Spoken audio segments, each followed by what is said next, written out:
मोटेरा के नवनिर्मित cricket stadium, जिसका आज से नामकरण नरेंद्र मोदी क्रिकेट स्टेडियम का हो गया है, उसके उद्घाटन तथा सरदार वल्लभ भाई पटेल स्पोर्ट्स इनक्लेव के भूमि पूजन के अवसर पर प्रमुख रूप से उपस्थित गुजरात के राज्यपाल श्री आचार्य देवव्रत जी, केंद्रीय गृह मंत्री श्री अमित शाह जी, युवा कार्य एवं खेल राज्य मंत्री श्री किरण रिजिजू जी, उप मुख्यमंत्री श्री नितिन पटेल जी, राज्यसभा सांसद श्री परिमल नथवानी जी, बीसीसीआई तथा गुजरात क्रिकेट एसोसिएशन के अन्य पदाधिकारीगण, सरदार वल्लभ भाई पटेल स्पोर्ट्स इनक्लेव से जुड़े सभी पदाधिकारी, क्रिकेट प्रेमी भाइयों और बहनों, केम छो।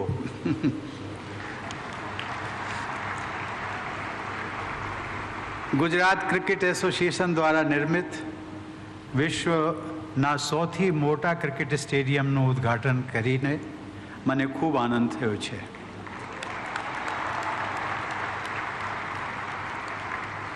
આ પ્રસંગે હું તમામ દેશવાસીઓ અને ખાસ કરીને ક્રિકેટ ચાહકોને અભિનંદન પાઠવું છું.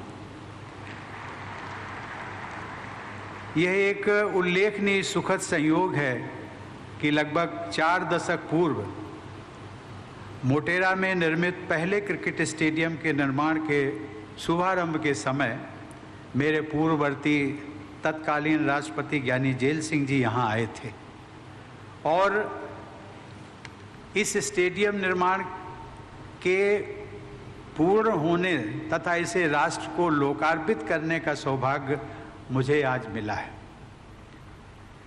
गुजरात सरकार द्वारा इसी परिसर में बनाए जाने वाले सरदार वल्लभ भाई पटेल स्पोर्ट्स इनक्लेव का आज भूमि पूजन करके भी मुझे बेहद खुशी हो रही है. मोटेरा स्टेडियम को वर्तमान स्वरूप प्रदान करने वाले गुजरात क्रिकेट एसोसिएशन के सभी पदाधिकारी, एजेंसी तथा सहयोगी विशेष सराहना के पात्र हैं. मुझे बताया गया है कि यह स्टेडियम विश्व में सबसे बड़ा होने के साथ साथ सुविधाओं की दृष्टि से भी सर्वश्रेष्ठ है. इस अति आधुनिक और भव्य स्टेडियम की परिकल्पना व निर्माण योजना प्रधानमंत्री श्री नरेंद्र मोदी द्वारा तभी पूरी कर ली गई थी जब वो गुजरात के मुख्यमंत्री थे. उस समय वो गुजरात क्रिकेट एसोसिएशन के अध्यक्ष पद की जिम्मेदारी निभा रहे थे. उनके बाद एसोसिएशन के अध्यक्ष का पदभार केंद्रीय गृह मंत्री श्री अमित शाह ने संभाला और उनके कार्यकाल में इस स्टेडियम का निर्माण कार्य पूर्ण रूप से संपन्न हुआ. देवी और सज्जनों, नवंबर 2018 में ऑस्ट्रेलिया की अपनी विदेश यात्रा के दौरान मैं मेलबर्न भी गया था. तब मुझे बताया गया था कि 90,000 दर्शकों की क्षमता से युक्त मेलबर्न क्रिकेट ग्राउंड विश्व का सबसे बड़ा क्रिकेट स्टेडियम था. आज हम सभी देशवासियों के लिए गर्व की बात है कि 1,32,000 दर्शकों की क्षमता के साथ मोटेरा का ये स्टेडियम आज विश्व का सबसे बड़ा क्रिकेट स्टेडियम बन गया. मुझे यह जानकारी दी गई है कि इस स्टेडियम में होने वाले डे नाइट मैचों के लिए LED लाइटिंग से रोशनी की विशेष व्यवस्था की गई है. किसी भी अन्य स्टेडियम में इस्तेमाल हो रही लाइटिंग की तुलना में यहाँ लगभग आधी बिजली खर्च होगी. ऊर्जा का इतना किफ़ायती व सक्षम उपयोग विशेष सराहनीय है. ग्रीन बिल्डिंग सर्टिफिकेशन की गोल्ड रेटिंग से युक्त यह स्टेडियम इको फ्रेंडली विकास का एक अच्छा उदाहरण भी है. यह स्टेडियम विश्व पटल पर अपनी मजबूत पहचान बनाने वाले आज के भारत की आकांक्षाओं और क्षमताओं को प्रदर्शित करता है. देवी और सज्जनों, भारत ने जो वर्चस्व क्रिकेट में हासिल किया है वह इस विश्वास को मजबूत करता है कि अन्य खेलों में ही नहीं बल्कि विकास के क्षेत्रों में भी हमारा देश विश्व में ऊंचा स्थान प्राप्त करने की क्षमता से परिपूर्ण है. भारत और इंग्लैंड के बीच टेस्ट मैच के आयोजन के साथ आज से इस स्टेडियम में अंतर्राष्ट्रीय क्रिकेट मैचों की शुरुआत हो रही है। मुझे विश्वास है कि यहाँ की अति आधुनिक सुविधाएं खिलाड़ियों को श्रेष्ठ प्रदर्शन करने और दर्शकों को मैच देखने का विशेष अनुभव प्रदान करेंगे। भारत को पावर हाउस ऑफ क्रिकेट अथवा हब ऑफ क्रिकेट भी कहा गया है। इसीलिए यह सर्वथा उपयुक्त है कि विश्व का सबसे बड़ा क्रिकेट स्टेडियम भी अब हमारे देश में ही है।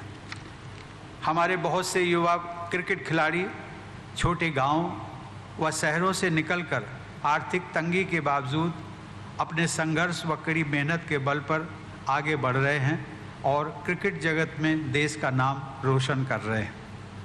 गुजरात क्रिकेट एसोसिएशन द्वारा प्रोत्साहित किए गए अनेक प्रतिभाशाली खिलाड़ियों में जसप्रीत बुमराह और अक्षर पटेल जैसे आज के लोकप्रिय क्रिकेटर भी शामिल हैं।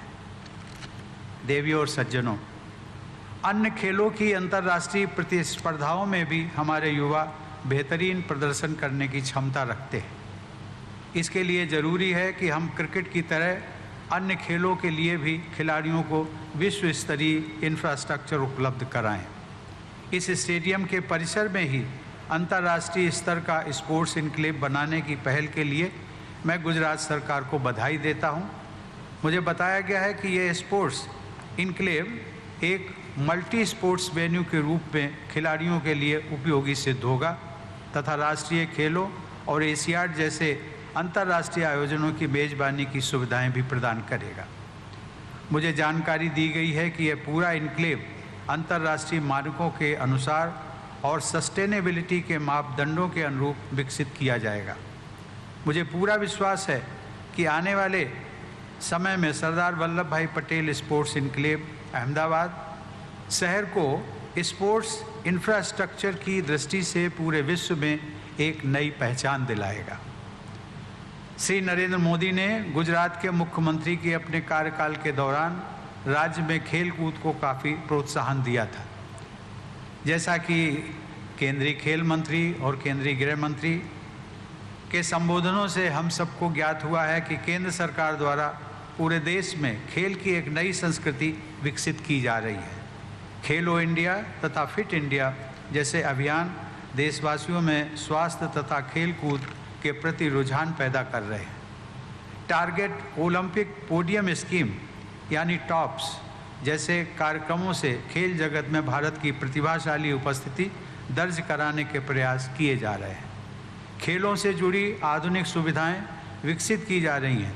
खेल प्रतिभाओं की पहचान करके उन्हें विशेष प्रशिक्षण दिया जा रहा है।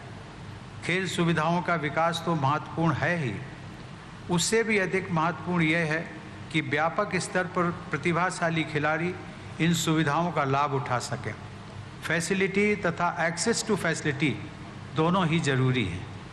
पिछले वर्ष एक समाचार पत्र से मुझे ये जानकारी मिली थी कि दिल्ली में ढाबे में काम करने वाला एक होनहार साइकिलिस्ट बालक दिल्ली में राज्य स्तर की प्रतियोगिता में उधार ली हुई साइकिल चलाकर सिल्वर मेडल जीत चुका था, लेकिन उपयुक्त ट्रैक पर साइकिल चलाने का अभ्यास नहीं कर पाने के कारण वह साइकिलिंग फेडरेशन ऑफ इंडिया की एकेडमी में प्रशिक्षण के लिए होने वाले चयन में विफल हो रहा। उसके पास अच्छी साइकिल नहीं थी तथा ट्रैक के उपयोग के लिए प्रवेश शुल्क के पैसे भी नहीं थे। उस बच्चे को राष्ट्रपति भवन द्वारा एक नई साइकिल दी गई, आधुनिक नई साइकिल। उसके लिए ट्रैक का इस्तेमाल करने की सुविधा प्रदान की गई।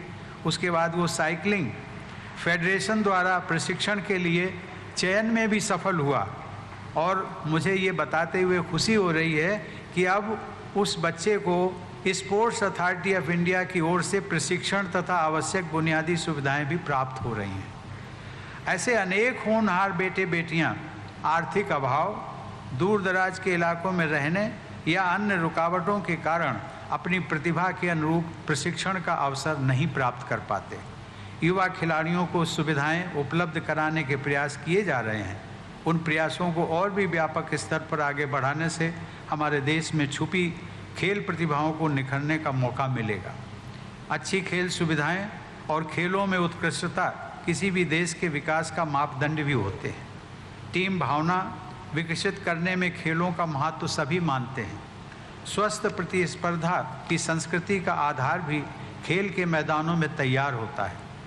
निस्वार्थ भाव से टीम की विजय के लिए अपना योगदान देने की भावना का संचार भी खेलों के दौरान होता है। खेल के मैदानों में केवल शारीरिक विकास ही नहीं होता, बल्कि चरित्र निर्माण भी होता है। मुझे विश्वास है कि देश की स्वस्थ युवा पीढ़ी एक अच्छे समाज एवं विकसित राष्ट्र के निर्माण में अपना योगदान करती रहेगी। इसी विश्वास के साथ आज शुरू होने वाले टेस्ट मैच के लिए मैं भारत व इंग्लैंड दोनों टीमों के सभी खिलाड़ियों को अपनी शुभकामनाएं देता हूं और एक बार फिर आप सबको इस क्रिकेट स्टेडियम के उद्घाटन तथा मल्टी स्पोर्ट्स फैसिलिटी के शिलान्यास की हार्दिक बधाई देता हूं। खूब खूब अभिनंदन, खूब खूब शुभेच्छाओं। आभार। जय हिंद।